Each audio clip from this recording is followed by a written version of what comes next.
పల్లె మనోహరమైన ప్రకృతి అందాలతో కలకలలాడుతూ ఉంది. నీలాకాశం, ఆకాశంలో ఎగిరే పిట్టలు, ఆహ్లాదకరమైన గాలి ఇవన్నీ కలిపి పల్లెకు ప్రత్యేక శోభను చేకూరుస్తున్నాయి. పల్లె మధ్యలో ఉన్న వెంకటేశ్వర స్వామి గుడి గ్రామానికి మతపరమైన కేంద్రం. ఆ గుడి ప్రక్కన ఉన్న పెద్ద రావి చెట్టు, దాని కింద సాయంత్రం గ్రామస్తులు సమావేశమవడం తరచూ కనిపించే దృశ్యాలు. ప్రతి సంవత్సరం సంక్రాంతి పండగ పల్లెటూరులో అత్యంత ఉత్సాహంగా జరుపుకుంటారు. పల్లె ప్రజలందరూ కలిసి భోగిమంటలు వేసి పండగ సంబరాలను ఆస్వాదిస్తారు. ఈ పల్లెటూరులో సుదర్శనం గారు అందరికీ గౌరవనీయులు. ఆయన కుటుంబం కూడా పెద్దది. 2 కొడుకులు, 2 కూతుర్లు. కూతుర్లు పెద్దవారై పెళ్లిళ్ళవే అమెరికాలో స్థిరపడ్డారు. కొడుకులు రమేష్, మాధవ్ మాత్రం పల్లెటూరులోనే తండ్రితోనే ఉంటున్నారు. సుదర్శనం గారు తమ కొడుకుల వివాహాలు చేసి పెట్టారు. ఇప్పుడు వారు తమ భార్యలతో కలిసి పెద్ద కుటుంబం వలె జీవిస్తున్నారు. పండగ సీజన్ వచ్చినప్పుడు అందరూ కలిసి వచ్చి సంబరాలను మరింత ప్రత్యేకంగా చేసుకుంటారు. ఈసారి కూడా కూతుర్లు రమ్య, సౌమ్య విదేశాల నుంచి పండగ కోసం స్వదేశానికి వస్తున్నారు. ఇంట్లో ఆనందం వెలివిరిసింది. సుదర్శనం గారి పిల్లలందరూ ఒకచోట చేరడం చూసి తృప్తిగా ఉన్నారు. అయితే ఇంట్లోని సమస్యలు పాత చిన్నవి కాదు. ముఖ్యంగా ఆస్తి పంపకాల విషయమై పాత గొడవలు మళ్లీ తెరపైకి వచ్చాయి. ఇంట్లో కోడళ్లు రమ్య, రేణుక మధ్య పరస్పర అభిప్రాయ భేదాలు స్పష్టంగా కనిపించాయి. మన హక్కుల కోసం తగినంతగా మాట్లాడాలి అని రమ్య అన్నది. రేణుక మన తండ్రి న్యాయంగా పనిచేస్తారనే నమ్మకం ఉంది, కానీ మీరు చాలా కఠినంగా ఉంటున్నారు అని వ్యాఖ్యానించింది. ఇక పెద్ద కొడుకు రమేష్ తన తండ్రితో స్వతంత్రంగా మాట్లాడి సమస్యల్ని పరిష్కరించాలని భావించాడు. నాన్న, మీరు ఏ నిర్ణయం తీసుకుంటే ఆమోదిస్తాను, కానీ ఇది క్లిష్టమైనది అని అన్నాడు. మాధవ్ తన అన్నతో తగాదాలు పడకుండా మనస్ఫూర్తిగా మాట్లాడదాం, నాన్నకు సమయం ఇవ్వాలి అని చెప్పాడు. ఈ నేపథ్యంలో సుదర్శనం గారు అన్నింటినీ పరిశీలించి పండగ తర్వాత పెద్ద సమావేశం పెట్టాలని నిర్ణయించుకున్నారు. ఇంతలో కూతుళ్ళు రమ్య, సౌమ్య తమ పిల్లలతో కలిసి సందడి చేస్తూ ఇంట్లో పండగ వాతావరణాన్ని మెరుగుపరిచారు. అయితే అల్లుడు రాజ్ ఆస్తి విషయమై స్పష్టంగా మాట్లాడాడు. ఈ విషయాల్లో నేను జోక్యం చేసుకోను, మీ కుటుంబం శ్రేయస్సే నా ప్రాధాన్యం అని అన్నాడు. ఇందువల్ల సుదర్శనం గారు మరింత ఆలోచనలో పడ్డారు. పిల్లల మధ్య సమతౌల్యం ఎలా తీసుకురావాలనే విషయంలో చింతించసాగారు అతను. సంక్రాంతి వేళ గుడిలో పూజలు అయ్యాక ఆ రోజును సంతోషంగా ముగించారు. కానీ ఇంట్లోని సమస్యలు ఇంకా తేలలేదు. ఇంట్లో పండగ వాతావరణం ఉన్న ఆస్తి పంపకాల విషయంలో మాటల తీయదనం మసకబారింది. రమేష్ తన తండ్రితో మాట్లాడతాడు. నాన్న, మీరు న్యాయంగా పంచుకుంటే కుటుంబం శాంతిగా ఉంటుంది. రేణుక కోడలు మనందరికీ సమాన హక్కులు ఉండాలని మీరు చెప్పాలి అంటూ తన అభిప్రాయాన్ని వ్యక్తం చేసింది. మాధవ్ మాత్రం నాన్నను సమర్థిస్తూ తన నిర్ణయమే మనందరికీ మేలు చేస్తుంది అని అన్నాడు.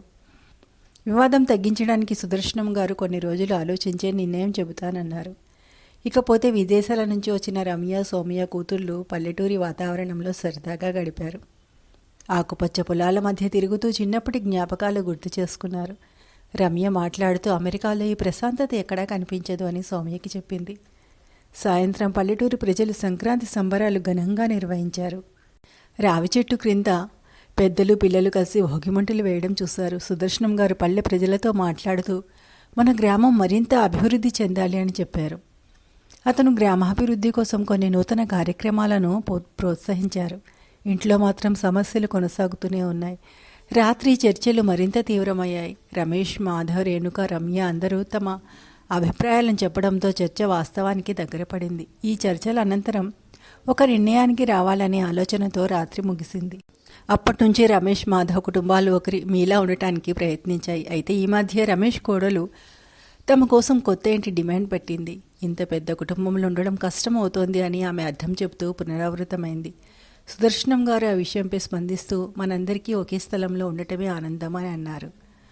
మాధవ్, రేణుక కూడా ఈ వ్యాఖ్యపై అభిప్రాయాన్ని తెలిపింది. కుటుంబం కలిసి ఉంటేనే బలంగా ఉంటుంది. ఇలాంటి చర్చల మధ్య విదేశాల నుంచి వచ్చిన అల్లుడు రాజ్ తన దృష్టికోణాన్ని అందరికీ తెలిపాడు.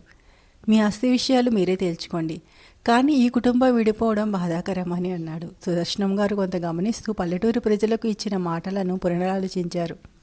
నా కుటుంబం సమస్యల్ని సరిచేసి గ్రామానికి ఉదాహరణ చూపాలి అని భావించారు. పల్లెటూరి సంక్రాంతి పండుగ ఉత్సవాల్లో కుటుంబం సేద తీరుతుంది. అయితే సాయంత్రం మరోసారి కుటుంబం అందరూ కలిసి చర్చలను ప్రారంభించారు. రమేష్ తన భాగాన్ని సరిగ్గా పొందడంపై ఎక్కువగా దృష్టి పెట్టాడు. కూతుళ్ళు రమ్య, సౌమ్య తమ హక్కులపై ప్రాముఖ్యత ఇవ్వకుండా కుటుంబ శ్రేయస్సునే కోరుకున్నారు. సుదర్శనం గారి మనసులు చింతలు పెరిగాయి. పిల్లల మధ్య సమతుల్యత వ్యవహరించాలని నిర్ణయానికి వచ్చారు. అందరి అంగీకారంతో వీలైనంత త్వరగా సమస్యను పరిష్కరించాలని సంకల్పించారు. పండుగ ఉత్సవాలు ముగిశాక కుటుంబ సభ్యుల మధ్య చర్చలు మరింత తీవ్రమయ్యాయి. రమేష్ తన భాగస్వామ్యం గురించి నిదర్శనంగా మాట్లాడుతుండగా మాధవ్ శాంతంగా వినిపించాడు. నాన్న, మీరు నిర్ణయించేంతలో నాకు అభ్యంతరం లేదు అని మాధవ్ అన్నాడు. రేణుకు అనుకూలంగా స్పందిస్తూ, ఇక్కడ మాకు ఏ కోపం లేదు, కానీ మా హక్కు మాత్రం సరిగా ఉండాలి అని చెప్పింది. రమ్య, సౌమ్య తమకు ఆస్తిపై ఆసక్తి లేదని స్పష్టం చేస్తూ, ఇది మీకు కావలసిన విధంగా పంచుకోండి, కానీ కుటుంబం చీలకూడదు అన్నారు. అల్లుడు రాజ్ కూడా తన మద్దతు తెలిపారు. పెద్ద కుటుంబం సమైక్యంగా ఉండడం చాలా ముఖ్యమైనది. సుదర్శనం గారి పరిస్థితిని విశ్లేషిస్తూ, ఈ సమస్యను త్వరగా పరిష్కరించాలి, కుటుంబంలో ఎలాంటి విభేదాలు ఉండకూడదు అని అన్నారు. ఆ ఇంట్లో సమస్యలు తీర్చే ప్రయత్నం జరుగుతుండగానే పల్లె ప్రజలు వారి కుటుంబానికి సహాయంగా నిలిచారు. ప్రజలతో చర్చలలో సుదర్శనం గారి కుటుంబం మా గ్రామానికి ఒక ఆదర్శం కావాలి అని గ్రామ పెద్ద చెప్పారు. ఇంటి సభ్యుల మధ్య మరొకసారి చర్చ జరిగి సుదర్శనం గారు మధ్యస్థంగా నిలిచారు. మీరందరూ సమన్యాయం కోరుకుంటే నేను సరైన నిర్ణయం తీసుకుంటాను అని చెప్పారు. రమేష్ కోడలు మరింత కఠినంగా స్పందిస్తూ, న్యాయం చేయాలని మీ బాధ్యత అని గుర్తు చేసింది. మాధవ్ మాత్రం కుటుంబం పరపతి తగ్గిపోకుండా ఉండటమే ముఖ్యమని అన్నాడు. సుదర్శనం గారి మనసులో తమ పిల్లలు అందరూ ఒకటిగా ఉండాలని ఆకాంక్ష బలంగా పెరిగింది. తన నిర్ణయాన్ని తీసుకోవడానికి మరింత సమయం అవసరమని చెప్పారు.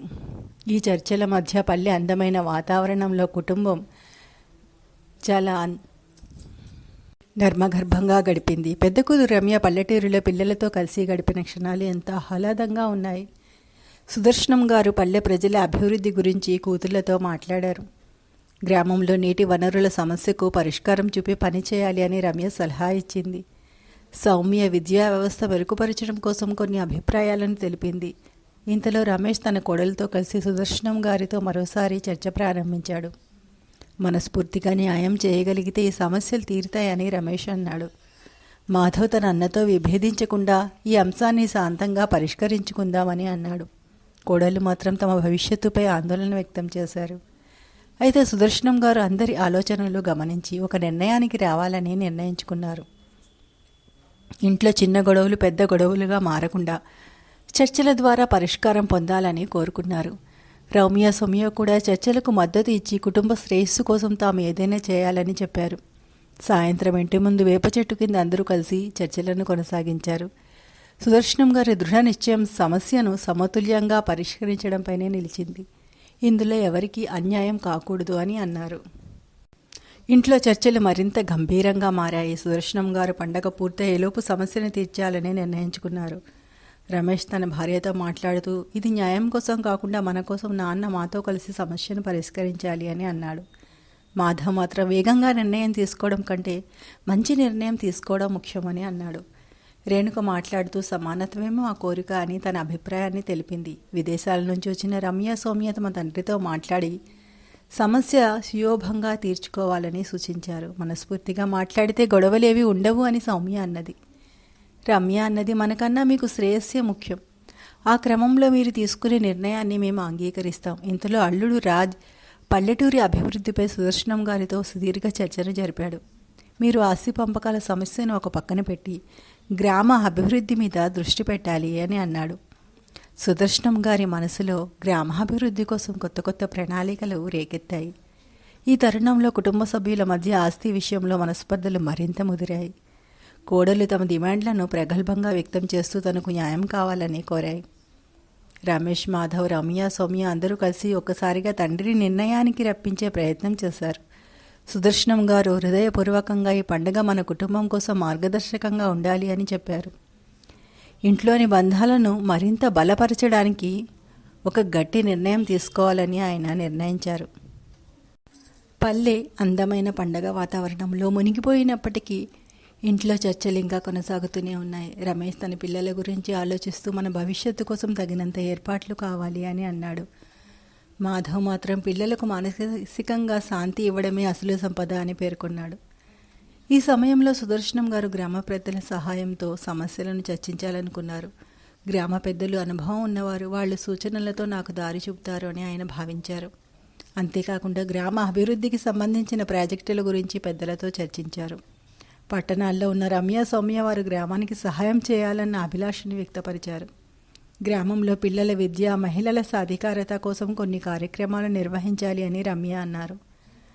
సౌమ్య అమ్మవారి గుడి పునర్నిర్మాణం గ్రామాభివృద్ధికి చిహ్నంగా ఉండాలి అని సూచించింది. సుదర్శనం గారు కుటుంబ సభ్యుల అభిప్రాయాలను గమనిస్తూ, మనం అన్నీ చర్చించుకొని ఒక నిర్ణయానికి రాకపోతే సమస్యలు ఇలాగే కొనసాగుతాయి అని చెప్పారు. రాత్రి భోజనం సమయంలో కుటుంబ సభ్యులు అందరూ పండగ పరంపరల గురించి మాట్లాడుకున్నారు. తమ చిన్ననాటి సంగతులను గుర్తు చేసుకొని నవ్వుకున్నారు. అయితే కోడళ్ళ మాటలు వేరే రీతిలో మలుపులు తిరిగాయి. ఇలాంటివన్నీ మంచిదే, కానీ మనకు న్యాయమైన భాగాన్ని మర్చిపోవద్దు అని రేణుక చెప్పింది. ఇక సుదర్శనం గారు తమ తుది నిర్ణయం ప్రకటించడానికి సమయాన్ని నిర్ణయించుకున్నారు. పండగ పూర్తయ్యాక కుటుంబ సభ్యుల మధ్య చర్చలు మరింత తీవ్రతరమయ్యాయి. రమేష్, నాన్న, మీరు ఎలాంటి నిర్ణయం తీసుకుంటే తగిన విధంగా పంచాలని కోరుకుంటున్నామని అన్నాడు. రమేష్ భార్య ఈ చర్చకు మద్దతుగా, మా హక్కులు మాకు రావాలి, ఇది మీ బాధ్యత అని తేల్చి చెప్పింది. మాధవ్ సదాశయం ఉంచుకొని మాట్లాడాడు. మనస్ఫూర్తిగా పంచితే సమస్యలేమీ ఉండవు నాన్న, మీ మీద నమ్మకం ఉంది. ఇంకా రేణుక తన అభిప్రాయాన్ని వ్యక్తం చేస్తూ, ఈ గొడవలు మమ్మల్ని బాధిస్తున్నాయి, తక్షణమే పరిష్కారం కావాలి అంది. ఇంట్లోని చర్చలకు పక్కన విదేశాల నుంచి వచ్చిన రమ్య, సౌమ్య కుటుంబ సభ్యుల మధ్య శాంతిని తీసుకురావడానికి ప్రయత్నించారు. ఈ చిన్న చిన్న విభేదాలు పండగ ఆనందాన్ని దూరం చేస్తున్నాయి అని రమ్య అన్నది. సౌమ్య కూడా చర్చలలో భాగమైన నాన్న కోసం మనం ఓ ముద్దు కుటుంబంగా ఉండాలి అని సూచించింది. ఇంతలో సుదర్శనం గారు ఒక సమతుల్యమైన నిర్ణయం తీసుకోవాలని దృఢంగా నిర్ణయించుకున్నారు. గ్రామాభివృద్ధి కార్యక్రమాలు మరియు కుటుంబ సంక్షేమం, ఈ రెండింటిపై సమాన దృష్టి పెట్టారు. ఆయన గుండెల్లో చింతలు నిండిపోయినా తన పిల్లల కోసం మంచి నిర్ణయం తీసుకోవాలనే తపన ఎక్కువైంది. అంతలో రాత్రి భోజనం సమయంలో కుటుంబ సభ్యులు గత జ్ఞాపకాలను గుర్తు చేసుకొని కాస్త ప్రశాంతంగా గడిపారు. పల్లె వాతావరణం శాంతిగా ఉన్నా ఇంట్లోని సమస్యలు ఇంకా పరిష్కారం కాని పరిస్థితిలోనే ఉన్నాయి. సుదర్శనం గారు గ్రామ పెద్దల సహాయం తీసుకోవాలని భావించారు. మన పెద్దల అనుభవం మనకు దారిని చూపిస్తుంది అని ఆలోచించారు. సుదర్శనం గారు సమస్యలను పెద్దల ముందుకు తీసుకువెళ్లారు. గ్రామ పెద్దలు కుటుంబ సమస్యలను శాంతియుతంగా పరిష్కరించడానికి తగిన సలహాలను అందించారు. ఆస్తి పంచకాలలో సమానత్వం ఉండాలి, ఎవరికీ అన్యాయం కాకూడదు అని పెద్దలు సూచించారు. ఈ సందర్భంగా రమేష్, మాధవ్, రమ్య, సౌమ్య అందరూ తమ అభిప్రాయాలను గ్రామ పెద్దల ముందు వివరించారు. రమేష్ తన మనసులో మాట చెప్పాడు. నాన్నకు ఏ నిర్ణయం సరైనదో అది తాము అంగీకరిస్తాం. మాధవ్ తన అన్నతో అనుసంధానం చేస్తూ, కుటుంబం అంతా కలిసి ఉండాలనే నా కోరిక అని అన్నాడు. రేణుక కోడలు మాత్రం కాస్త గట్టిగానే తన డిమాండ్లు పేర్కొంది. ఈ చర్చల మధ్య రమ్య, సౌమ్య తమ ఆస్తి భాగాన్ని తండ్రికి తిరిగి ఇవ్వాలని నిర్ణయించారు. మనకంటే మా తండ్రి సంకల్పం ముఖ్యమని రమ్య అన్నది. సుదర్శనం గారి పరిణామం గమనించి, నా కూతుళ్ళ త్యాగం నిజంగా నన్ను ప్రభావితం చేసింది అని అన్నారు. అంతలో అల్లుడు రాజు కూడా తన మద్దతు తెలియజేశాడు. మీ కుటుంబం ఏకత్వం చూపాలి. పల్లెటూరి వాతావరణంలో మార్పు కనిపించడం ప్రారంభమైంది. అయితే ఇంట్లో కోడల మధ్య చిన్న చిన్న విభేదాలు ఇంకా కొనసాగుతూనే ఉన్నాయి. మనల్ని మనమే అర్థం చేసుకోవాలి, లేకపోతే ఈ గొడవలు పెద్దవిగా మారుతాయి అని రమేష్ గమనించాడు. సుదర్శనం గారు తన నిర్ణయాన్ని ప్రకటించే సమయం దగ్గర పడింది. సుదర్శనం గారు గ్రామ పెద్దల సూచనలను ఇంటికి చేరిన వెంటనే కుటుంబ సభ్యులకు వివరించారు. మనం గ్రామ పెద్దల సలహాలను గౌరవించాలి. ఆస్తి పంపకాలలో సమాన్యాయం అనేది కీలకమని చెప్పారు. రమేష్ ముందడుగు వేస్తూ, నాన్న, మీ నిర్ణయాన్ని ఎప్పటికీ గౌరవిస్తాం, కానీ మా భాగం స్పష్టంగా ఉండాలి అని అన్నాడు. మాధవ్ తన అన్నతో సహకరించాలనే ఉద్దేశంతో మన మధ్య ఉండే అనుబంధం గొప్పదిగా ఉండాలి అని అన్నాడు. కోడలిద్దరూ తమ అభ్యర్థనలను ముక్కసూటిగా వివరించడాన్ని కొనసాగించాయి. మా భవిష్యత్తు గురించి స్పష్టత అవసరం అని రేణుక వాదించింది. రమ్య, సౌమ్యలు తమ కుటుంబానికి మద్దతుగా నిలుస్తూ, మన అందరికీ ఈ సమస్యను పరిష్కరించడం ముఖ్యం అని అన్నారు. సుదర్శనం గారి దృష్టి పూర్తిగా కుటుంబాన్ని ఏకతాటిపై నిలబడడంపై ఉంది. ఇంతలో పల్లె ప్రజలు తమ అభివృద్ధి కోసం సుదర్శనం గారి ఇంటికి వచ్చి మాట్లాడారు. మీ కుటుంబం గ్రామానికి ఆదర్శం కావాలి, సమస్యలు పరిష్కరించుకోండి అని గ్రామ పెద్దల సూచన. రాత్రివేళ కుటుంబ సభ్యులందరూ ఒకచోట చేరి మరోసారి సమస్యలపై చర్చించారు. ఈసారి సుదర్శనం గారు తల్లి అనుబంధాన్ని గుర్తు చేస్తూ, ఇది మీ తల్లి ఆస్తి, అందులో సమానత్వం అవసరం అని అన్నారు. రమేష్, నిజమే, నాన్న తల్లి ఆశయాన్ని మనం గౌరవించాలి అని అంగీకరించాడు. మాధవ్ కూడా అదే మాటలతో తన సానుభూతిని వ్యక్తం చేశాడు. ఆ రోజు చర్చలు సద్దుమణిగిన సమస్య పూర్తిగా పరిష్కారం కాలేదు. రమ్య, సౌమ్య తమ పిల్లలతో గ్రామంలో కలిపిన క్షణాలు చక్కటి జ్ఞాపకాలుగా నిలిచాయి. పల్లెటూరి పిల్లలు అందరూ ఈ చర్చల్ని ఆసక్తిగా చూస్తూ తమకు విలువైన పాఠాలను నేర్చుకున్నారు. ఇలాంటి సంఘటనలు కుటుంబ సభ్యుల మధ్య బంధాన్ని బలపరుస్తాయి అని సౌమ్య అల్లుడితో అన్నది. అంతలో సుదర్శనం గారు తుది నిర్ణయం తీసుకోవడానికి ఒక ప్రణాళిక సిద్ధం చేశారు.